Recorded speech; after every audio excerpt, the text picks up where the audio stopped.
Hey friends, what's up? Today I'm going to walk you through some keys in presenting your offer with confidence to increase the amount of people that say yes, and then you're happy and you have more clients and more customers and you're making more sales and everybody is winning. And it really is in the presentation of your offer, whether or not it is going to convert.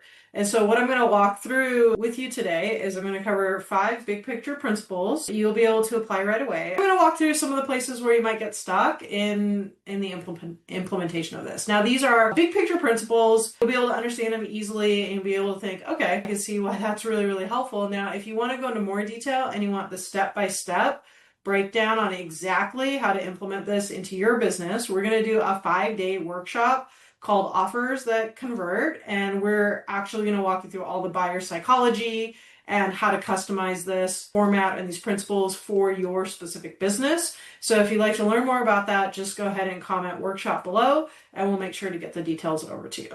So let's go ahead and jump into these 5 principles that really, really matter. And some of these I bet you have never heard before or implemented in the way you present your offer. Now, before I do this, I'm going to say a given overall thing is we want to have visuals for our offer so that our clients can follow along. That's going to be really important. So as we do that, what are we going to include? How are we going to do this? How are we going to write this? The first one is we need to outline problems and goals. And so what happens is a lot of people will just jump in and say, okay, let me tell you about my program. It's so awesome. And it's so awesome. And testimonial this and blah, all this stuff. And it makes it really a lot about us. And the truth is there's nothing in our business that is about us. Our business exists with the sole purpose of solving problems for customers and achieving their goals easier, period. And where we miss it is we don't actually make that connection for our customers or clients. We're just like,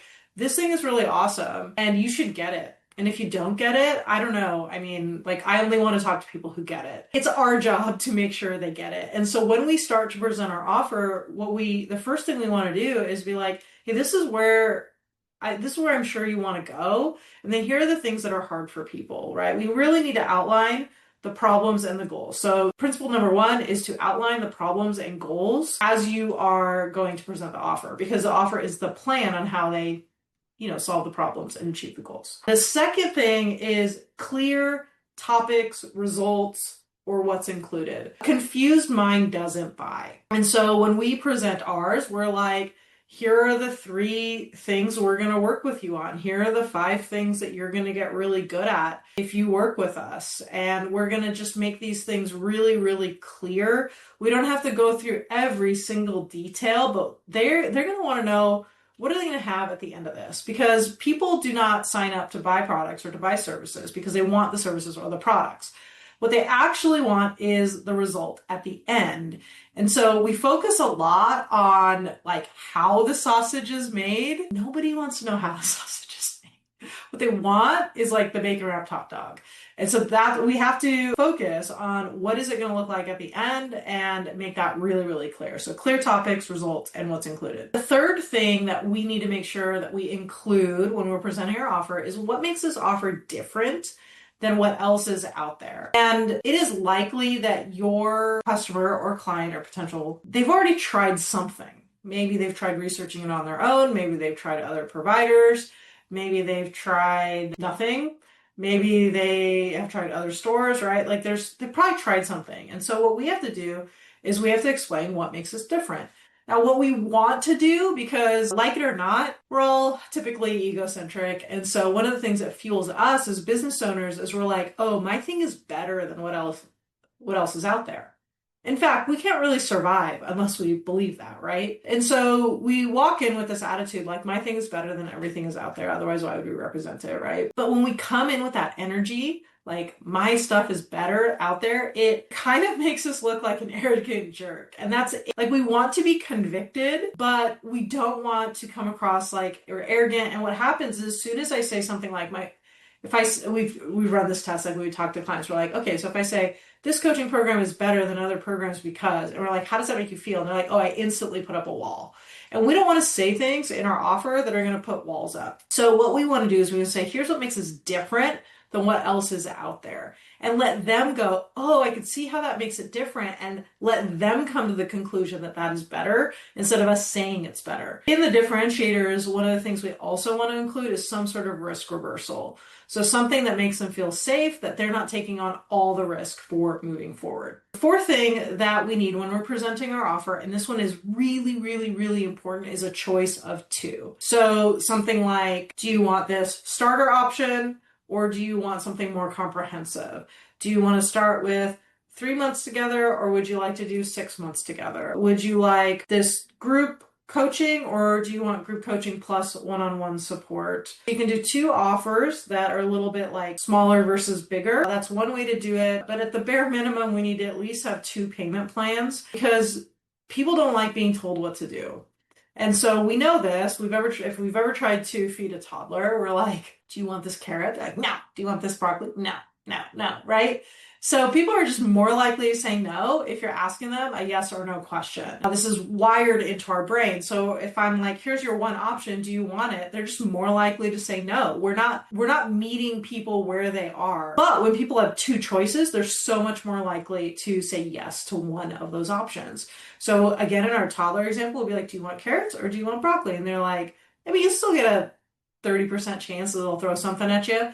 It's not going to be 100%, but they're much more likely to say, oh, I want this thing because you gave them choice. And so we always want to make sure that we have two choices that they can choose from so that they are empowered to make their own decisions. They can choose what feels good to them and they do not feel like they're being trapped by you. And both options are good options, right? So we're going to be neutral on the two options. Like they're both good options. Option A, option B, which one do you feel is a better fit for you? The fifth, and I just put like star, star, star, star, star all over this. It's 3rd to 6th grade. And we're experts, right? I have been doing sales training, coaching, business coaching, a culmination of that for 24 years. So I know all the words and the phrases and the techniques, right? Like I am an expert in the industry. And I'm thinking that if you are an expert in your industry, you know a lot and your reading level is probably pretty high, right? In order to research and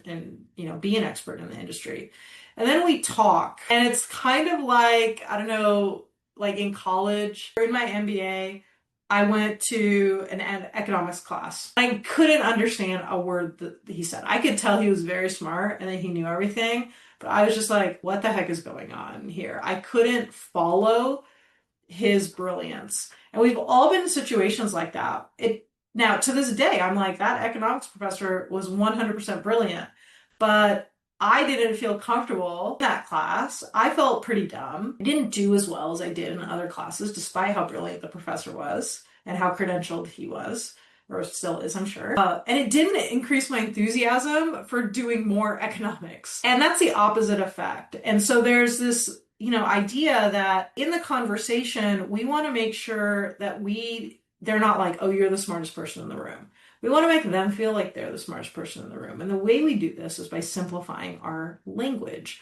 We move away from this like graduate level language, which is ultimately feeds our ego because we sound so smart saying it. And they're like, oh, you sound so smart saying it. But it's not really about whether or not we sound smart or not. It's about whether or not they move forward and they feel hopeful and they understand the plan.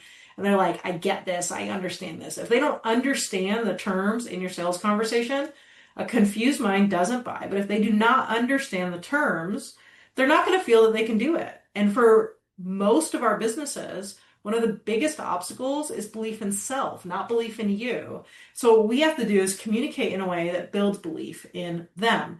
And so we need to make sure that our entire presentation is in 3rd to 6th grade language. Let me tell you how to know which one you should be at. If you are a business that sells directly to consumers, like regular people. So I think about like health and wellness products, health coaching, financial products that are for regular people. You want to be in the 3rd and 4th grade language level. If you are in business to business, there's typically industry specific jargon. They're business owners. So you can probably go a little bit higher, 5th, 6th grade max. I have known this principle the whole time I've been running a business. And I was like, I need to write this. And when I was like, I'm writing this in fourth grade language. What we started doing, we started writing through ChatGPT, and I was still writing it ninth grade language. Still too high. And so we need to be able to bring it down to this concept of, if I were to explain, like read these slides to a third or fourth grader, would they understand it? And would they be able to move forward? And if yes, cool. And if not, we have some reworking to do, and it's making it harder for people to buy. And there are a few places that you may get stuck. Number one is articulating problems from their perspective. The most common one is when people are just trying to say, oh, what are their problems? Well, they don't have this, they don't have this, they don't have this. They're like, their problem is they don't have the solution. And I'm like, that's not the way that they talk about their problems. The way they talk about their problems are in their own words. And so to fix this, what you need to do is you need to go out and actually talk to people and say, well, when it comes to achieving this goal, what is hard for you? And then you take really good notes. And then after a few of those, you'll have a good idea of what their problems are, like their actual everyday scenarios where they encounter difficulty, not their problem being, well, they don't have the solution. The second is we want everything to be custom. This comes from this idea that personalization is like, that's everything. But actually, when we customize the offer and we're constantly changing it, we decrease certainty, because they're like, I want to know this is a proven path. And so if it changes for everybody, how is it a proven path? So instead, what we want to do is we want to have the two most popular options. We want to have the proven path. And then the personalization component comes in, where it's like, well, for you, we might spend more time on step one than step three. We'll go through some of these slower and some of these faster based on your situation, but we have a proven path, and that helps with certainty. We want to use the most popular option. And then on the back end, if that really doesn't work for them, then we can, do a little bit of customization, but we want customization to be the exception, not the rule. The third place that you might get stuck is just in our expert language.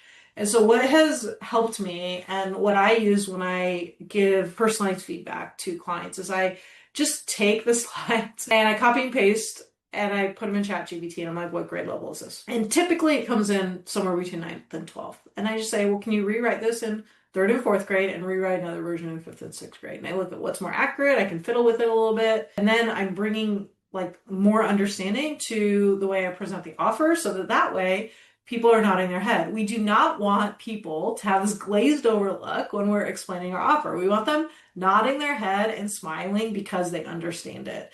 And so using ChatGPT to take an original and be like, can you make this 4th grade, has been really, really useful for solving that problem. So let me go ahead and summarize the key principles that we talked about today. Number one, we're going to outline problems and goals. Number two, we're going to have clear, a slide with topics or results or what's included. Number three, we're going to talk about differentiators, what makes it different. Number four, choice of two. And number five, we're going to use 3rd to 6th grade language. I hope that this has been helpful for you. These 5 principles are the overarching themes of presenting the offer. And if you want the detail and the step-by-step and you want to work together on this, we're having a free 5-day workshop that I know you are going to love. It is called Offers That Convert. So go ahead and comment below, workshop, and we will make sure to get all the details over to you so you can join us. Have an awesome day, and I hope to see you soon.